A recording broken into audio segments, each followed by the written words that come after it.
some officers don't take that responsibility. Like they just don't really care. They don't make that effort. And it's a problem. It's a problem. And the community is saying we don't like that. We don't want callous people doing this profession. You can't be a police officer and not care for the people you're serving. Period. It doesn't work. I got one more thing, and then I'm going to let somebody else talk. Mm-hmm. I truly believe that it was the sister on the jury who was the problem, that said, no, she got to get something. She's got to get something. She's got to get charged with something. How do you feel about that? I mean, I don't know. I know the jury there was 2 Asian, 1 Black, and the rest were white, if I'm not mistaken. And we don't know who. It could have been a stalemate. There could have been half and half. We have to stop discrediting white people. I agree. We have to stop discrediting them, you guys. I agree. I'm not discrediting them. I agree. Yeah, I agree. I agree with that. We have to, remember, you guys, we're 13%. We don't make nothing shake in this country. Nothing. Let's be completely honest. We can barely get our own stuff together. Oh boy, do I know that. That's true, brother. If we need to have a real conversation, let's just be honest. This channel is about transparency. This channel is about That's honesty. why I was saying I was just using how the example of the things I saw, how group, like what examples, like what type of things. I'm gonna tell you what we can do. First, we need to address the problem. The issue is our culture in this country. Mm-hmm. Black culture is extremely toxic. Mm-hmm. It's extremely. Look at. Man, a lot of it is. I agree. Even with each other. Even with each other. Yeah, with each other, with the entertainment industry, with reality TV, with music. I agree 100 on that one. So yeah, I agree. So we have to start addressing what is teaching our children. We have parents. We have homes that are broken. We have 15-year-olds. We just had one killed and shot the other day here in Atlanta. Mm-hmm. 14 years old being shot. We have kids. You go down in Atlanta in the city, you have children out after 2:00 in the morning. I don't even go in the city anymore. We had someone get shot in the movie theater in Atlanta watching Spider-Man. Could you imagine? Arguing over seats. We have a lot of our young Black men who can't control their emotions. Mm-hmm. We have people in our community can't have arguments without killing one another. Mm-hmm. Listen, the issue is not police. The issue is not police. Police represent a very small problem in the Black community. Mm-hmm. We are taking ourselves out. What is the most dangerous thing in our community? Our people. What are we doing to ourselves? We are more of a threat by the things we put in our mouths, the things that come out of our mouths.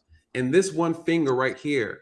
These 3 things are killing us every single day. We're talking. And Nathan, I also said too on another platform that, because we know the quote unquote Black on Black crime that is committed within our communities are committed for opportunity and proximity. Most likely the people that's committing the crime against each other are going to be the same color because of proximity and opportunity. And most of the times they're people So my thing is, that what I would like to see be a major start in the Black community is because we know that a lot of the problems is being caused by people that we don't want to tell that is a part of the problem, right? Because they are sons, they are nephews, they are brothers that's doing a lot of the wreaking of havoc. And this no snitch policy as well is a big problem within our community that I think we need to address. I think when it comes to things like,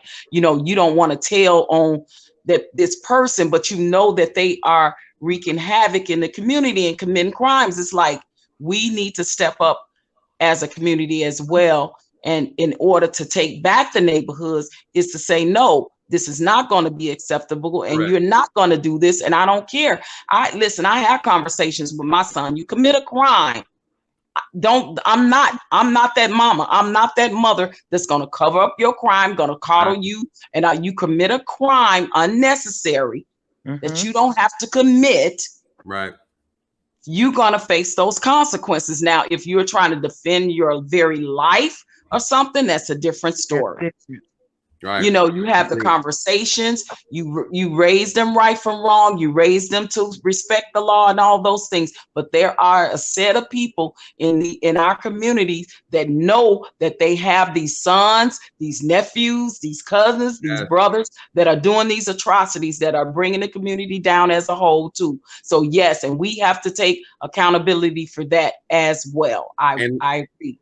And listen, here's the thing: we have a community now that exalts criminal behavior, right? Yeah. We push down and we insult those who are intellects. We insult the quote unquote nerds, right? These guys and gals are not popular. We don't listen.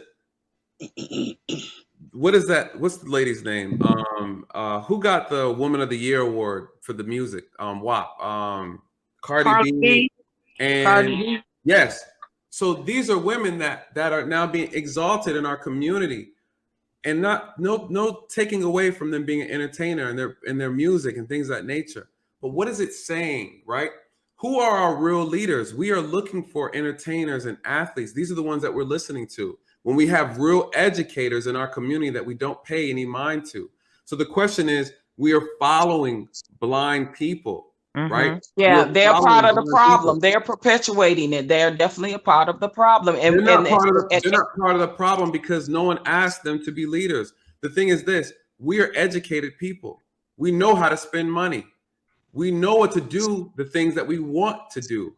The question is, we see the things we need to do and we avoid it. So the question is then, we have a responsibility to ourselves to make sure that we do things on our own. We can't complain about a subgroup in this country and then ask them to fix our problems. It doesn't work like that. Yeah, we have to fix it from within. I agree. It starts with within first, at home. It starts with at home. And you guys, I have to tell you, I've been in a lot of homes in our community. And a lot of these parents, single mothers, right? A lot of single mothers in our communities cannot control the children that they have. And this is no shot to our single moms. That's the truth. No, that's more the truth. big mamas. And that's the truth. So when I'm arresting these children, right, for all types, they're in people's homes, breaking in their homes, they're robbing, they're stealing, they're shooting each other, right? Whatever crime you want to label it. And I arrest them. It's the mothers that I have to go and speak to. It's the mother who has to tell me that, well, he's just following after his brother. Where's his brother? He's dead. He died. He was killed. Where's his father? His father's in prison, right? Yeah. So the problem is, it is on us. It's no one else's responsibility. It's not the police's responsibility. If I were to take our community and replace all of them, all the officers who patrol that community with black officers, we'd still have the same outcomes. And well, where was Dante's father? Where was Dante's father in all this? Well, you see, he showed up. Yeah. The news camera showed up. Yeah. Now, where was he at the scene? Where was he? These are questions. Now, let's look at Dante's lifestyle, right? He was arrested for attempted armed robbery of a woman, right? He put a gun to a woman and tried to rob her in her home. Okay. He was involved in a shooting with another gentleman. He ran from the police, which is how he got that gun charge in the first place. Listen, we're talking about a young man who represents a lot of young men in our community. Yes. There's a lot of our brothers, a lot of these young men, a lot of these women, okay, who are committing the majority of the violent crimes in this country. It's not a mistake. You know, why did he run? Why did he resist arrest? You know, so the question is, where was the father at? Yeah, he's present now.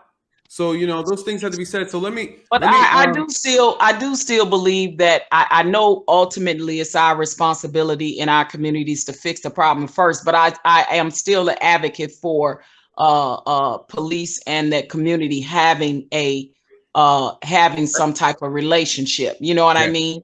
And I think that we need to show up at these community meetings as well. Our communities need to like show up. When I used to go to them, I wouldn't see hardly nobody that looked like me in those meetings. Yes, let me touch on that. I've done a lot of community policing initiatives, a lot, and we would hold campaigns in our community, and we couldn't even get half of the community members to show up.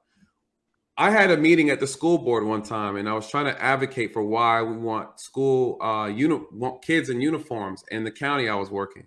We talked about the dangers of these kids carrying and concealing weapons. We talked about why our children in our community, the Black community, are so distracted with material things. We have kids fighting and killing each other over tennis shoes in our community, over shoes, you guys. And so we said, listen, because here's the data showing that we are so addicted to stuff that don't matter in our community. I said, listen, if we can just get these kids in uniforms, we can eliminate 80% of the distractions these kids go through. What happened? You know who challenged the board? You know who were the #1 advocates against uniforms? It was the parents of the kids. So what I'm saying to you is, in our community, it's so easy for us to chew up lies. We just eat it up, but we'll never swallow truth. And this is the problem. The same parents that we are trying to get on the same page are running from the truth. They don't want to. Why? We have a lot of kids raising kids in our community. Exactly. You know, there's no more big mamas. You know, exactly. You know, there's no more big mamas to say, if you do the crime, I ain't taking no calls. I'm not doing any of that. I'll see you when you get out. Right. That's what my mama said. Listen, let me rotate you guys, because I want to hear. I got Well, you can take me out. Thank you. It was really nice talking to you. And I watch your channel all the time. And thank you for translating. Oh, thank you. It's my honor. I appreciate it, Lenore. And I appreciate you too, Nathan. I'm gonna step down as well. I like the dialogue, and I like to hear both sides of the perspectives and views and opinions. So I appreciate it. My bottom line is, I want us all to be on one accord and find solutions. And it's all of our responsibility. It's the community, it's the parents, as well as the police officers as well. Everybody has to be held to a higher standard and realize that way communities are going to heal from things like this, and we get the crime rates down, is that we all work together. But ultimately, yes, it starts with us at home first. Thank you so much. Thank you. Well said. All right. OG Patrice, I appreciate you.